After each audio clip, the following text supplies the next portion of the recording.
Cool. Welcome, everyone. Pleasure to have you here with us. My name is Rick.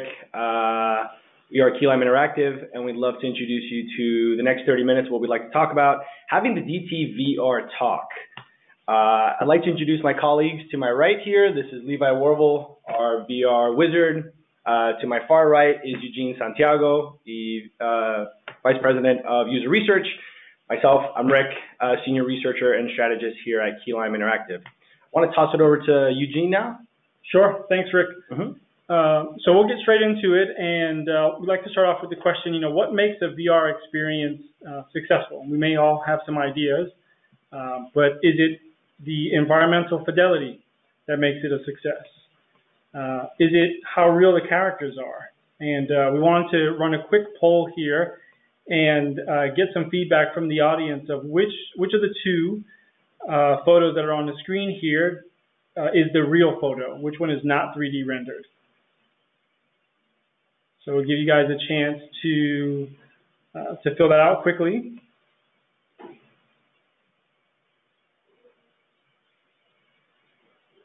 Should we sing with some whole music?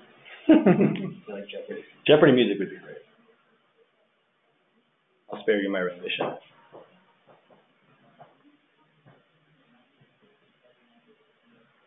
All right. So we will. Should we save it for later, or should we tell them now? We'll tell them now. We'll tell them now. Yeah. All right. So the truth of the matter is that neither. They're both actually 3D rendered images. In terms of what makes VR successful, an experience successful, some might say that it's the agency, and others might say that robust interactions are what makes it successful. And while each of these do contribute to creating a quality virtual reality experience, they alone are not sufficient enough to guarantee a successful experience or a product. And you may be wondering, well, why is that the case? We pretty much covered everything. And the truth of the matter is that a poor initial impression can really undo all of the quality work and effort that you put into making a virtual experience realistic, interactive, and immersive. We know from previous research that tasks that take too long, are too hard, or are too confusing can ultimately lead to abandonment. In addition, research shows that not all areas of an experience are rated equal. For instance, if a user has a negative experience with something like the reliability of the information, the accessibility, or the usability, that it can have a greater negative impact on satisfaction, more so than, say, a negative experience with like the usefulness of information. While this may not be surprising to hear, what you may not realize is that the decision to abandon a product tends to happen very quickly and is unlikely to be reversed without significant effort. Some estimates even show that abandonment can happen as quickly as 5 or 15 minutes. So why are we talking about this here today? And for those of you who may not have caught on to our sort of tongue-in-cheek title here, DTR is sort of millennial speak for defining the relationship. And in a tongue-in-cheek kind of way, you can kind of think of your onboarding experience as really the first opportunity to define what the relationship is going to be like with your particular users. So consider all the time and effort that your research team, your design team, your dev team has put into creating this experience. And then you start off with something like you see here. This is not exactly the way you want to start off a relationship. And it's certainly not what either party had in mind. So as Eugene alerted to earlier, without sort of setting the context properly and doing your due diligence, set up a good onboarding experience, you're really sort of setting yourself up on an uphill path to gaining that trust from your users. So what is it that you can do as a designer, as a developer, as a product manager to ensure that your users are falling in love and not out of love with your experience right off the bat? And there's a couple things that you can do, but the most important of which is setting up what we call a mental model. Now, for UX practitioners, we've all been exposed to mental models, and in layman's terms, it's basically providing your users with a foundation of how they're going to be able to shape their behaviors and actually take on actions, and what their basic approach is to be able to solve problems and be able to interact with your VR experience. And in the case of VR, this is something like interacting with tools. It's something like being able to traverse environments or even interacting with characters. So you and everyone around you has encountered some sort of instructional manual at some point in time, whether it was learning how to set up a stereo or anything along those lines. But I kind of want to set the very foundation and the basics of what we're going to be talking about here today. And really what instructional manuals have been trying to do over the decades is give you the tools in order to be able to take action to perform what it is you need to do within your environment. And the obvious example here, and one that we kind of thought of, was this is an instruction manual that was used to teach pilots how to fly at the very early stages of aircraft. And if you can think about that for a second, actually using a manual to go up in the air and then at that point in time make real-time decisions that were going to keep you alive and keep this machine in the air. But the idea of not having those two combined and not being able to train someone within that proper environment doesn't really set the context here. And this is obviously an extreme example, but it's something that we want to use as the basis for how training has evolved over the time. So here what I'd like to do is present you with a quick overview of the evolution of gaming tutorials.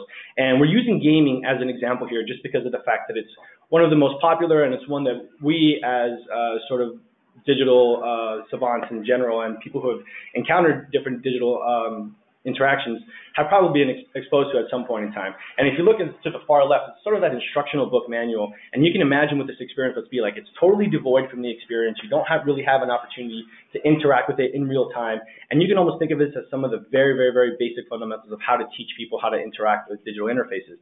But as we sort of go further along the continuum, we start to see that you're now exposing users to the controls in real time with the experience. There's scenarios that are more embedded with the storyline, and as we go further along, we'll be able to have a little bit more detail as to how these have actually progressed. So the first tutorial, we can call it sort of the instructional booklet. It was totally separate from the experience itself. So you can think of this as like your Super Mario run. You had a basic sort of up, down, left, right buttons and an A, B, and you can kind of quickly teach someone how to use these controls, but it was totally devoid from actually interacting with the experience. So the ability for a user to properly contextualize what it is they were doing wasn't really there. And it wasn't really written in a non-narrative format. What we mean by that is it wasn't really threading the story together with what they're learning combined with what they could actually do within the experience. So as we start to see the evolution sort of take fold, you have more exposure to the actual gaming experience itself. And now this experience of training a user has been integrated into the environment itself, but it's still written in a declarative format, and you're really assuming that users are going to be able to take what they've learned in that instructional sort of tutorial portion and apply that in real time. And that disconnect is what still causes users some angst. As we get a little bit further along down the road, we have sort of these playrooms and these tutorial rooms where users could enact more complex movements, be able to actually play within the game itself, but it wasn't really written in a narrative format that threaded itself directly into the story. And that's where ultimately we see the final evolution. And this is kind of like a very nerdy example of one of the gaming experiences that actually had several dozens of hours worth of tutorials that was embedded throughout the story. So even if you were playing this experience, you'd actually be learning 8, 12, 15 hours later on down the road. And what that really allowed users to do is become more embedded, become more into the experience itself, and it allowed for greater enhancement of experience overall. So again, this is really just a snapshot, and to Levi's point and what he's going to talk to in a little bit is really just looking at this evolution and really understanding that some of the onboarding and tutorial experiences that we've learned from the gaming experience, there's great lessons to be learned there, but it's totally different when we're talking about VR, and that's really what we want to set up in terms of making users fall in love. And what I really want you to take away from this portion of the conversation here is the idea that training is not necessarily onboarding. So tutorials basically give you an opportunity to showcase what's possible within the virtual reality experience. And this is from a holistic, design-centered approach. So here's everything that you've basically put together within this experience. But onboarding itself is a critical user-centric approach to teaching them what the basic fundamentals are in order for that user to be able to succeed. So being able to distinguish between the two of them allows us to create a better customized platform for our users to be able to succeed within a virtual reality experience. And when you think about overall what a successful VR training and onboarding experience should do, it should really provide users with the ability to be proficient on core skills, not necessarily throwing everything in the kitchen sink at them, but just being able to provide them with a basis and understanding of what are the basic interaction models. How am I going to be able to succeed? You can notice a little GIF here showing sort of basic rudimentary examples of how they're actually going to use the wands, in this case from the Vive, in order to be able to interact with different elements within the experience. And it also starts to set the foundation for connecting that user to the VR experience itself. And ultimately, it should be quick and it should be effective. This isn't something that should take an exorbitant amount of time. It's something that will allow the users to quickly and proficiently understand the tools and quickly and efficiently understand how they can interact with those tools within the VR experience. And when it's done well, here's some of the things that we as an organization have basically come up with to say, here's our checklist in terms of things that your onboarding experience should really provide users. And it's really, the key is providing that accurate mental model. It's B, going to provide more agency and allow users to interact and really feel like they're embedded within the VR experience, and really having some sort of feedback mechanism to understand if the skills that they've learned are actually being done correctly. We identified that it also increases satisfaction and a sense of immersion, which is really the whole of all VR experiences overall. And sort of a worst case scenario, what a poor onboarding experience can actually do for your overall user satisfaction is it creates this sort of disconnect between what the mental model should be, and users start to sort of fill in the gaps with what they think they'd actually be doing. And this GIF here is sort of a great example of a very, very, very poor use case of somebody not understanding how they can actually interact with the VR experience. It can lead to physical harm, it can lead to damaging equipment here, as we're seeing, and ultimately it's not reinforcing the skills that you're hoping users will be able to learn and ultimately take on throughout the VR experience. Levi? Yeah. So I wanted to highlight some of the major challenges that people can see when they're doing an onboarding experience in a virtual application. And I just want to quickly sort of like TLDR version. This is a very complex area, so I just kind of bucketed this into ways that I thought were easily identifiable. The first real big concern is sort of the agency interaction. And when I mean agency and interaction, I mean how system elements and the user's virtual presence interact with each other and the way that the user can control those interactions. So from sort of a high level, typically in the traditional model, the configuration expectation is low, which is to say that you can basically make the controller buttons on a traditional game system do whatever you want. There's not a lot of expectations that people will bring over with them. Typically, all interactions are controlled by the user, so they either instigate them or they are the final barrier to whether or not those interactions have the intended effect or are blocked. And the system has like a handful of interactive abilities that it can, finger quotes, decide to use, but ultimately those just sort of vary a little bit over time. In fact, most modeling just has a lot of storyline progress tied to how these virtual agents will change and react over time. But in the VR design, it becomes pretty different. The very first thing that's really evident is because it looks so real, even if the graphics aren't super high fidelity, your configuration expectation is pretty high. If you ask people to do something that they naturalistically already understand happens in the real world, they're going to expect to go through a lot of those physical motions the same way. And if the way you map the controls isn't similar, you're going to have a lot of disconnect without really kind of guiding them on the right path. Similar to that, the system itself has way more agency than you would in traditional design. It can do things based on inputs that you might not realize as a user that are actually even present. And I'll show some examples of that in just a minute. And beyond that, the interactions that the system can enact are much, much wider. So here you see a little GIF of a pretty classic game at this point, Resident Evil 4. What I'm trying to show off here really is basically that system agent is interacting with the user, but ultimately whether or not that interaction completes or is blocked is based on the user. All input is controlled. The virtual example here is from a horror game, and what you see is basically they interact with an object, but the object itself doesn't control the interaction. It's the instance trigger for what comes, but basically as soon as they look up, the system actually can interact with them on the basis of where they're looking and where their vision is centered. And that's something that a lot of users won't expect. If you don't set that up as something that they understand early on, this can lead to confusion and perhaps even rejection of the experience. So the sort of short version of what everything I just said there is basically interactive control and behavior is more prescripted. You can take more liberties with the way you design it. And in a VR design, it really needs to be more descriptive and kind of follow the true state of the world. The next big concern is navigation and movement. And this sort of removes it from what we were talking about last in the sense that it's just about how people traverse the virtual environment and occasionally how they move in the real world. And so some of the big concerns kind of track back to a little bit of what we touched on the last bucket there. Navigation in traditional design systems can be any order system. You can control it any number of ways. Users can control their position, their velocity, their acceleration, all sorts of things in a way that is not very natural, and they can be comfortable with that. Similarly, when there are small-scale movements, like if they're interacting with objects like picking it up or moving it across the room, they're probably not expecting a lot of feedback. Which is to say, if you were pushing something in a video game environment, you wouldn't expect to feel like you were pushing something. And I know that seems like a given, but this is actually a big deal. And both of those sets of movements, both long distance navigation and sort of small scale movement, kind of just work in the same system. You don't have to really extrapolate them.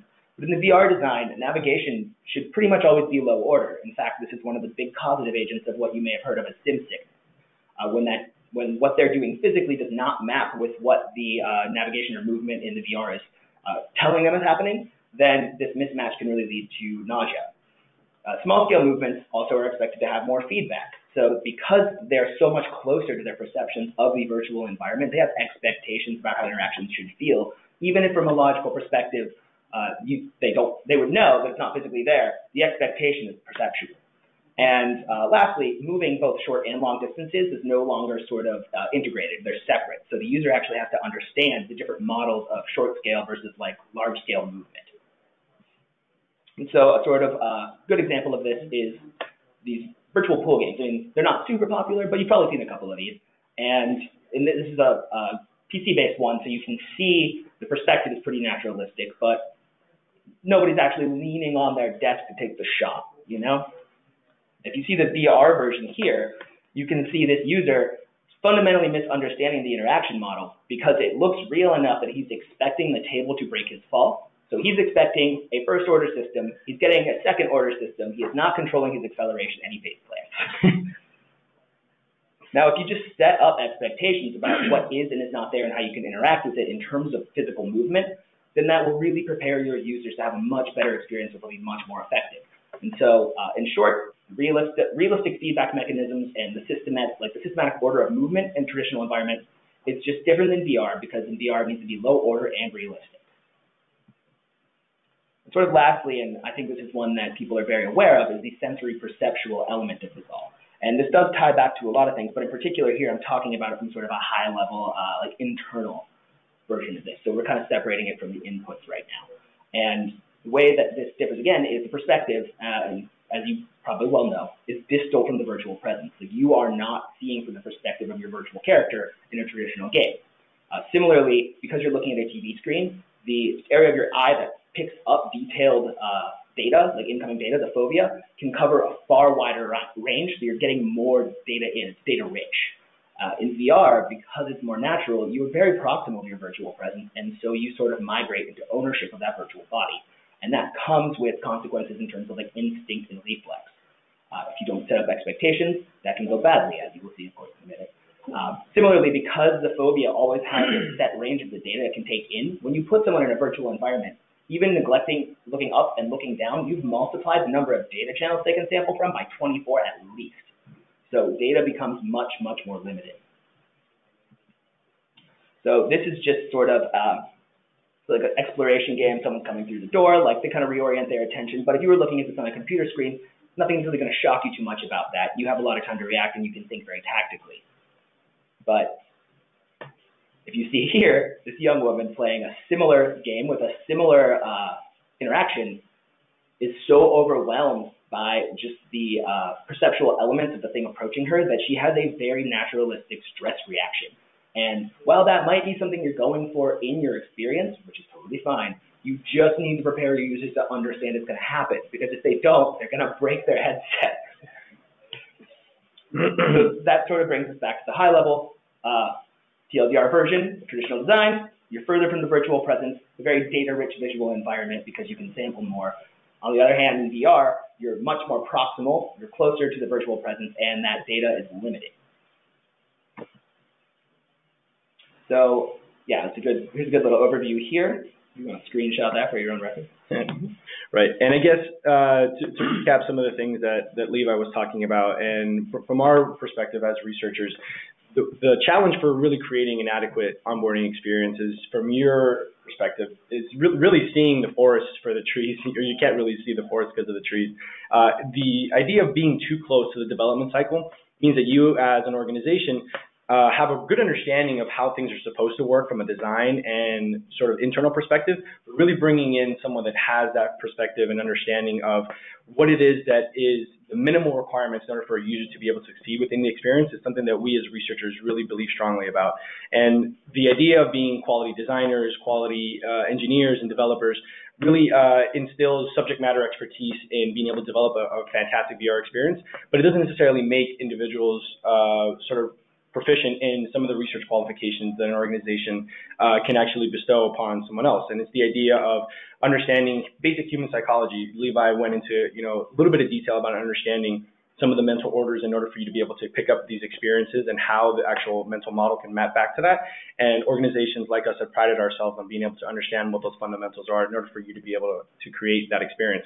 And also just bandwidth limitations, being in practical terms, when your organization makes certain business decisions about what you're going to prioritize, onboarding experiences traditionally fall sort of lower on the priority scale because of the fact that the bulk of the interactions tend to happen sort of at the latter part of the experience. But that in no way, shape, or form should diminish the importance that you as an organization place on creating that onboarding experience. So again, this slide is a really good opportunity for us to sort of recap everything we've spoken about over the last 20 minutes or so. And we actually would love to be able to send this out to all the attendees. So we'll take a quick moment just to touch on a couple of the high-level points here, but this is something we want to send to you as a thank you for being here with us today.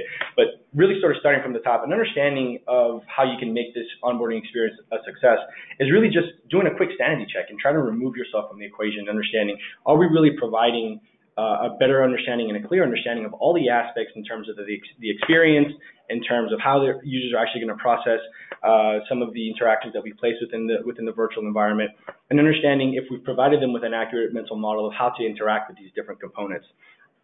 Understanding how you can actually check for some of these core skills and provide incremental feedback so that the feedback loops that we were alluding to earlier are quick and timely so that a user can understand if they're diverging from the mental model that you want to be able to establish within that VR experience.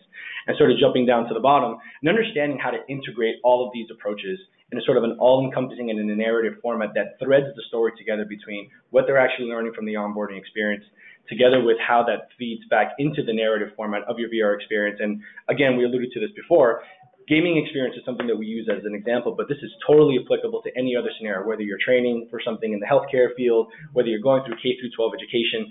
This model of approach to understanding how you're going to onboard your users in order to be able to succeed within your virtual reality environment can be applied to any spectrum.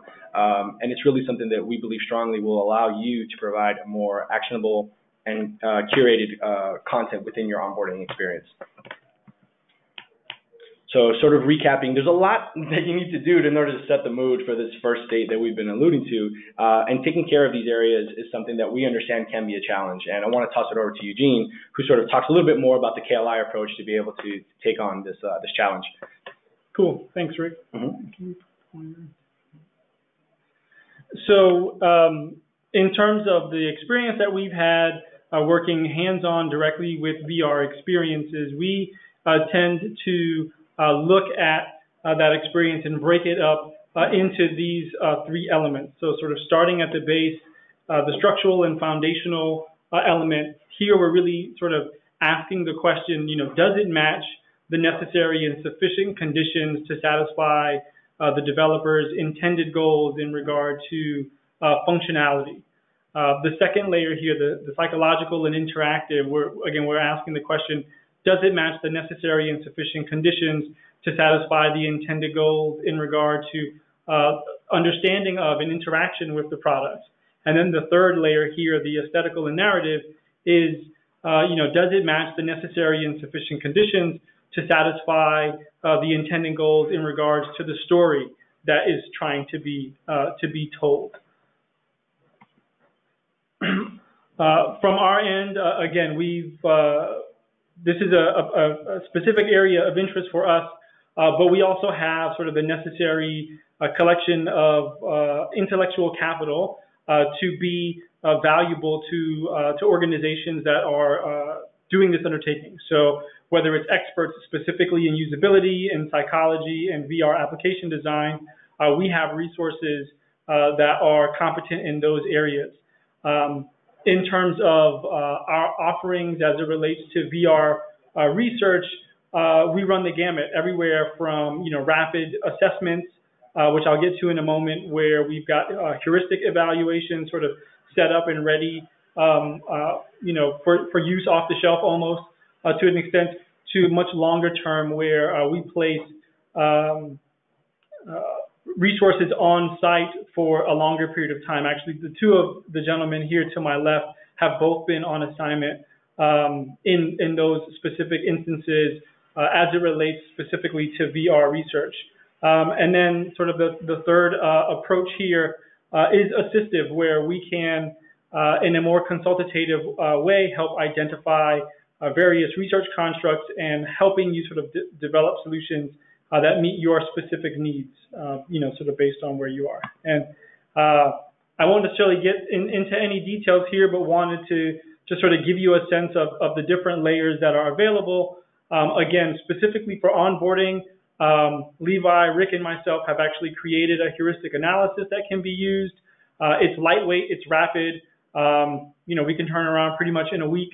The second row here is a more sort of standardized approach where we would typically assess a portion of the experience. It doesn't have to be specific to onboarding. It could be really any element of the virtual experience that you're designing. Provide some feedback where ideally you would refine it, and then we can validate, whether or not we've helped move the needle, or again, a more sort of robust interaction where, as needed, we can provide sort of on-site resources to help. So if you have any additional questions, if any of these are of interest, if you want to sort of find out more about how this goes, you can send an email to info@Keylime Interactive, and we certainly welcome any and all questions that you may have. And with that sort of concludes our webinar. We do have a few minutes, about 4 or 5 minutes. Jennifer, it looks like there may be some questions that popped up here. Okay, so let's see. Oh wow, so quite a bit of questions here. So what we'll do in the sake of saving some time is that we will answer these questions offline and send those responses to those, and we'll give folks back another 2-3 minutes. Great. Thank you so much for your time, folks. We look forward to speaking with you soon. Thank you. Thanks. Bye.